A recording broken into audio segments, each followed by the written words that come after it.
A paz do Senhor, gente. A paz do Senhor, pessoal. Estou aqui para trazer uma palavra de edificação e adoração no nome de Jesus. E gostaria que vocês fossem edificados, pela palavra de Deus, porque a palavra de Deus traz vida, traz restauração e libertação. Estarei fazendo uma oração neste momento. Mas a palavra que irei fazer a leitura é no livro de Atos dos Apóstolos, no capítulo 1. No Atos dos Apóstolos, capítulo 1. Vocês podem estar abrindo as vossas Bíblias para que quem não tiver Bíblia, tem a Bíblia online também, pode procurar a partir do capítulo 1. Gostaria de fazer uma oração, pedir a Deus para que venha edificar cada um. Pai, diante de Ti, eu coloco a minha vida neste momento, Pai. Que Teu Espírito Santo venha conduzir, que Teu Espírito Santo venha restaurar, que Teu Espírito Santo venha libertar. Renova as nossas vidas, restaura nosso coração, que venhamos a ser purificados, que venhamos a ser transformados, que venhamos a ser restaurados pelo poder da palavra de Deus, que venhamos a ser curados pelo poder da Tua misericórdia, Pai. Em nome de Jesus, renova as nossas vidas. Amém. A paz do Senhor. Gostaria de estar lendo novamente a palavra no livro do Atos dos Apóstolos, no capítulo 1, a partir do primeiro versículo. Atos dos Apóstolos, capítulo 1. Que o Espírito de Deus venha falar no nosso coração, para que nós venhamos a ser edificados, porque esta palavra ela traz vida, ela traz restauração. As palavras de Jesus não traz em nenhum momento traz confusão, em nenhum momento ela nos traz destruição, mas as palavras de Jesus vêm para trazer vida, e vida com abundância. Atos dos Apóstolos, capítulo 1. Em meu primeiro livro, caro Teófilo, vos escrevi a respeito de tudo o que Jesus começou a ensinar, realizar e a ensinar, até o dia em que foi elevado aos céus, logo após haver entregue seus mandamentos por intermédio do Espírito Santo aos apóstolos que havia escolhido. Depois de seu martírio, Jesus apresentou-lhes e deu-lhes muitas provas incontestáveis da sua ressurreição, aparecendo-lhes por um período de 40 dias seguidos e ensinando-lhes acerca do reino de Deus. Certa ocasião, enquanto ceava com eles, ordenou-lhes que não se ausentassem de Jerusalém, mas que aguardasse a promessa do Pai, ao qual salientou ele: de mim ouvistes. Porquanto de fato batizou com água João. Entretanto, dentro de poucos dias, vós sereis batizados com o Espírito Santo. Então os que havia se reunido consultaram: Senhor, será neste tempo em que restaurarás o reino de Israel? E ele lhes afirmou: não vos compete a saber as épocas ou as datas que o Pai estabeleceu por exclusiva autoridade. Contudo, recebereis poder quando o Espírito Santo descer sobre vós, e sereis minhas testemunhas, tanto em Jerusalém, como em toda a Judéia e Samaria, até os confins da terra. Repetindo esse último versículo: contudo, recebereis poder quando o Espírito descer sobre vós, e sereis minhas testemunhas, tanto em Jerusalém, como em toda a Judéia e Samaria, e até os confins da terra. Essas palavras de Jesus são palavras que Jesus dá aos discípulos momentos antes de se elevar aos céus, momentos antes de ser levado aos anjos para o seu trono. Jesus ele ressuscitou, E aí passa 40 dias na terra. 40 dias pregando, 40 dias mostrando e provando que ele havia ressuscitado. E aí Jesus, ele aparece aos seus discípulos. E aí ele, ceando com os seus discípulos, começa a pregar para eles, a falar o que se sucederia, o que aconteceria. E aí Jesus, ele dá uma orientação para os discípulos. Olha, ficai em Jerusalém, para que vocês recebam a promessa do meu Pai. Ficai em Jerusalém, para que do alto recebais poder. Ficai em Jerusalém, para que vocês venham ser revestidos. Ficai em Jerusalém. E aí os discípulos começam a perguntar outras coisas a Jesus. Senhor, mas quando será o tempo de restauração? Quando será o tempo que Israel será restaurado? Quando será o tempo que o Senhor irá nos voltar e colocar seu trono aqui neste lugar? Aí Jesus, ele responde, olha, não compete a saber vocês essas coisas. Vocês têm que se preocupar com o mais importante neste momento. Neste momento, isso aí compete ao meu Pai. Vocês só têm que estar preparados. Mas é o que compete a vocês, sabe o que é?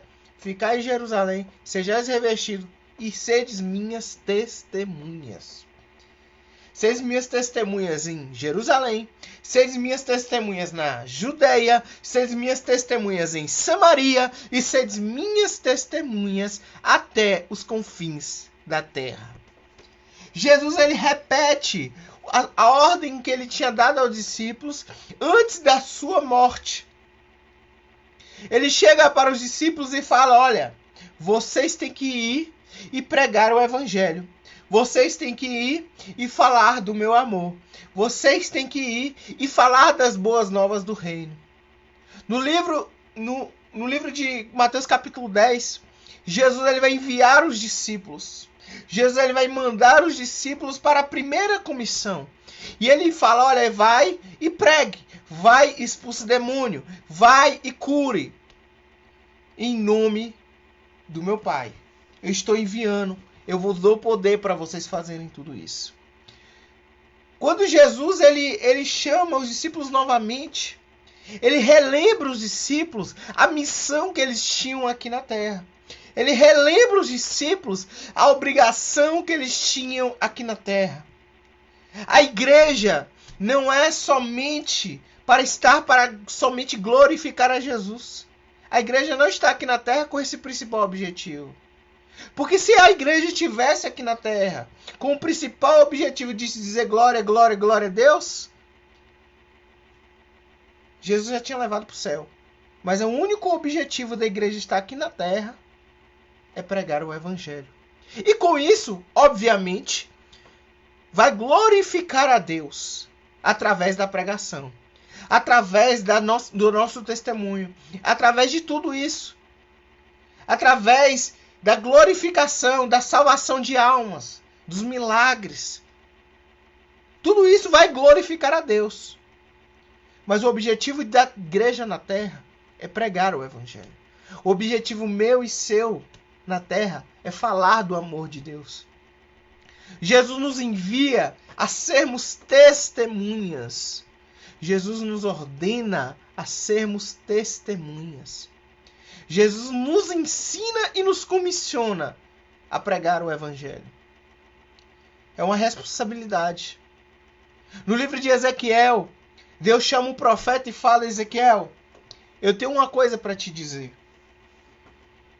Quando uma alma ímpia estiver no caminho em direção ao abismo, e eu lhe mandar repreender esta alma, para que ela volte ao caminho certo, para que ela venha para os meus caminhos, e você não fizer, e esta alma se perder no abismo, eu irei fazer uma coisa. Essa alma se perde pelo seu próprio pecado, mas eu vou requerer o sangue de você. Do mesmo jeito que se uma alma boa, justa, ir para o caminho da perdição, ir em direção ao abismo, se perder, e eu mandar você ir, e você não for, e essa alma se perder, essa alma se perde pelo seu pecado, mas eu vou requerer o sangue de você. Porque a comissão de Jesus foi para nós falarmos do amor de Deus. A comissão de Jesus foi para que nós pregássemos o evangelho de Deus. A igreja não está aqui na terra simplesmente para sentar no banco, fazer coreografia. Porque assim, a gente faz muita coisa para a igreja. Para o povo de Deus. Que é válido também. Não estou dizendo que não é. Tudo que você faz para a edificação da igreja também é para a glória de Deus. Mas às vezes a igreja olha para si e esquece de olhar para fora. A igreja olha para dentro e esquece de olhar para fora. A igreja se perde em si mesma e esquece de olhar para as almas que se perdem lá fora. E estamos aqui, estamos como igreja, para falar de Jesus para as pessoas que estão lá fora. As pessoas que estão lá se perdendo. E nós como igreja, como ovelhas, que geram ovelhas, precisamos pregar. Precisamos falar de um Salvador que veio ao mundo para tirar o homem do pecado, para livrar o homem da condenação eterna. Porque o que você faz com um gado, um boi, uma vaca, né? Que não gera. Uma vaca que não gera. Uma vaca que não gera não tem serventia. Ela simplesmente vai ser sacrificada. E a carne vai ser vendida. Só vai ser aquela utilidade. Mas uma vaca que é fértil, que ela gera bezerros, que ela gera filhotes, ela traz crescimento para o rebanho. E aquela vaca ali, ela vai ser muito mais útil, viva. Vai ser muito mais útil se ela estiver viva. A mesma coisa é a ovelha. E nós precisamos de ser geradores de almas. Precisamos pregar, falar do amor de Deus, falar do amor de Jesus. Dizer o quanto Jesus é bom. Dizer que Jesus é santo, Jesus é poderoso. Porque hoje a igreja, como organismo, às vezes se preocupa demais com muitas coisas. A igreja se preocupa demais com o bem-estar dela na terra. Só que Jesus disse, olha, se vocês testemunharem o meu nome, vós serei perseguidos. Serei entregue a prisões. Serão mortos. A igreja não tem que se preocupar com o bem-estar dela na terra. A igreja busca muito por direitos, mas se esquece dos seus deveres.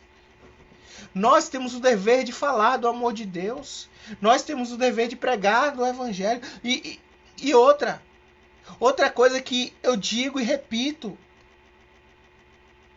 Se diz muito na igreja que existem 3 tipos de missionários. Os missionários que vão, os missionários que contribuem e os missionários que oram. Isso é antibíblico. Nós, como igreja, somos os que vão, somos os que contribuem e somos os que oram. É obrigação da igreja fazer isso. E para ser missionário, para pregar o amor de Deus, eu não preciso ir para a África, não preciso ir para a Ásia, não preciso ir para a América Central, para os Estados Unidos, para a Europa, para os países aqui da América Latina. Não! Para falar do amor de Jesus, eu posso ir para um lado, olhar para o outro, ir para meus colegas de trabalho, meus colegas de faculdade, falar do amor de Jesus em tempo e fora de tempo, porque é isso que a palavra de Deus diz. Porque a gente está muito preocupado com coisas banais. Porque como diz um pastor que eu sempre gosto de ouvir, é que às vezes a gente se preocupa muito com buscar as outras coisas, mas esquece de buscar o reino. Não é que a gente não tem que estudar, não é que a gente não tem que trabalhar, não é que a gente não tem que se arrumar, comprar coisas que a gente gosta, fazer coisas que a gente gosta. Não. Mas a gente tem que ter prioridade. A gente precisa dar prioridade.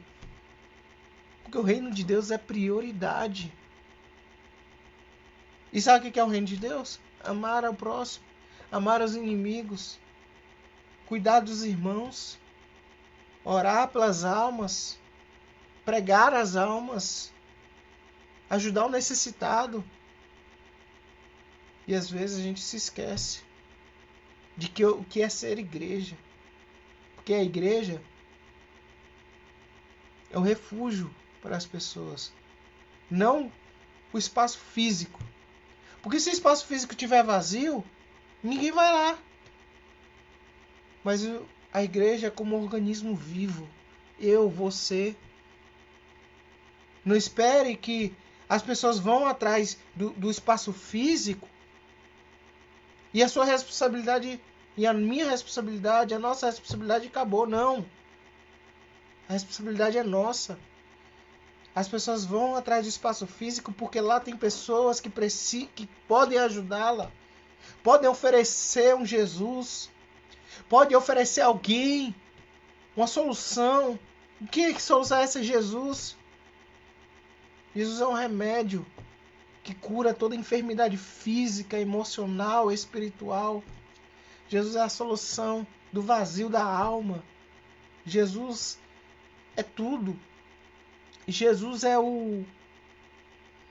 a terra firme no meio da tempestade. Quando os discípulos estavam no barco, Jesus estava andando em terra firme. Porque Jesus é firme. A firmeza de Jesus, firme-se em Jesus. Firme-se no reino. Firme-se na palavra. Jesus falou assim, aquele que ouve as minhas palavras e obedece, são semelhantes a casas que são construídas sobre uma rocha e vem qualquer coisa tentar derrubá-la. Vem tempestade, vem vento e não derruba. Não derruba. Porque quando estamos em Jesus, nada pode nos abalar.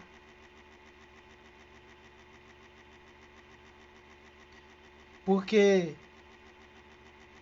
as coisas acontecem. As coisas vão. Mas se a gente nunca tiver tempo, a gente nunca vai ter.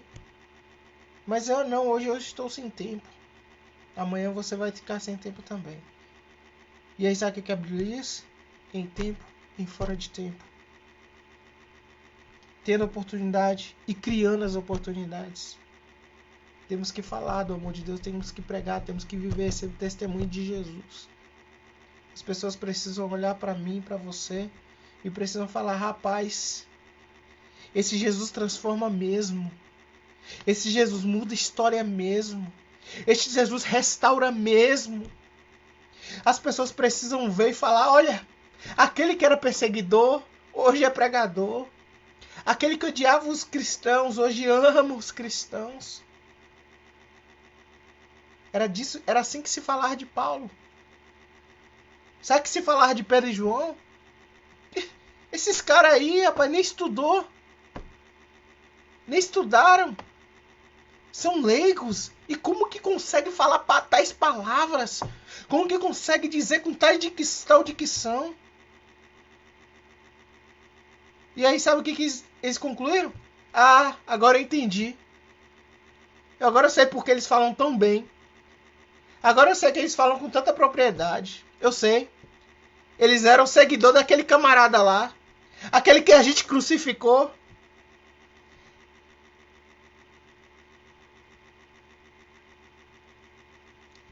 Simples. Jesus foi reconhecido nos discípulos. E nós precisamos ser reconhecidos. Jesus precisa ser reconhecido em nós. As pessoas precisam olhar o amor de Deus em nós. Não só testemunhas no falar, mas no viver. E para viver precisa estudar. Precisa conhecer. Não dá para viver um evangelho que não se conhece. Não dá para conhecer um Deus que não se conhece. Nunca. Ah, eu conheço. Mas não lê a palavra. Não adianta só orar. Eu nunca vi ninguém viver só de beber água. Tem que se alimentar, não tem? É a mesma coisa. A palavra é um alimento sólido. E às vezes a gente age como menino, como criança, bebendo leite, os rudimentos da fé. Sendo que a palavra é alimento sólido, a gente precisa mergulhar nessa palavra. Porque só através dela que a gente conhece Jesus. Os discípulos, uma coisa interessante, os discípulos não se apoiavam em nada escrito. Eles não tinham a Bíblia que a gente tem hoje. Mas os discípulos se apoiavam em toda e qualquer palavra que Jesus pregava. Os discípulos repetiam as palavras que Jesus pregava. Os discípulos conheciam os discursos de Jesus. Sabe o que é isso? Profundidade. Não só ouviam, mas escutavam e meditavam naquilo ali. E é assim que a gente tem que fazer com a palavra, porque as palavras, a Bíblia é a palavra de Jesus. Então estamos aqui para viver e pregar, ser testemunha, falar do amor de Deus o tempo todo sem parar. Nós temos que ser igual a encanação. Nós somos a encanação. Imagine aí, uma encanação que não passa mais água, que é fechada, o que vai acontecer? Vai sujar, vai enferrujar. Mas a encanação que está ali, ó, o tempo todo, água, água, água, água, água, água, água, água. Só vai saciar a sede de quem for lá, vai ligar a torneira para beber água. A água tá limpinha, ó, no grau, sem ferrugem, sem sujeira. Mas se a gente para, a sujeira acumula, a ferrugem vem. E aí quando alguém for beber a nossa água, a água tá com gosto de ferrugem. A água tá suja. Mas nós não podemos parar. Nós temos que falar, temos que pregar. Goste ou não goste. Aceitam ou não aceitam. Sabe por quê? Porque a gente tem medo de falar. Sabe por quê? Porque tem medo da rejeição. Tem medo das pessoas. Não, mas não vai aceitar, não adianta nada. Aí sabe o que Paulo fez? Paulo pregou os judeus, pregou os gregos e falou: olha, vocês não aceitaram? Estou livre da minha obrigação. Eu queria que vocês aceitassem. Mas vocês agora, eu vou para outro lugar, porque vocês não quiseram aceitar. Mas a minha obrigação eu fiz. Paulo tentou, Paulo orou, Paulo pregou. E pregar com autoridade e com sinais. E não creram. Agora os que creram, glória a Deus. Os que não creram, glória a Deus também. Porque é importante que a palavra foi pregada. E eles, o próprio Paulo foi dizer: olha, eu não sou mais culpado do sangue. E outra, se vocês serão julgados pela palavra. A palavra que eu preguei, porque vocês agora não são mais enganados. Vocês já ouviram este evangelho. Então não podemos nos preocupar. Queremos e desejamos, oramos para que as almas se convertam. Mas não podemos nos preocupar com o fato de fulano ou não, o João, Pedro, Tiago, Mateus, vai aceitar ou não. Mas temos que falar. Temos que orar. Temos que tentar. Temos que lutar para que as almas sejam salvas. Mas que se não forem, o importante é que falamos do amor de Deus. Porque a glória de Deus, ela se faz tanto naqueles que se salvam, quanto naqueles que se perdem. Amém? Deus abençoe. Agradeço a oportunidade em nome de Jesus.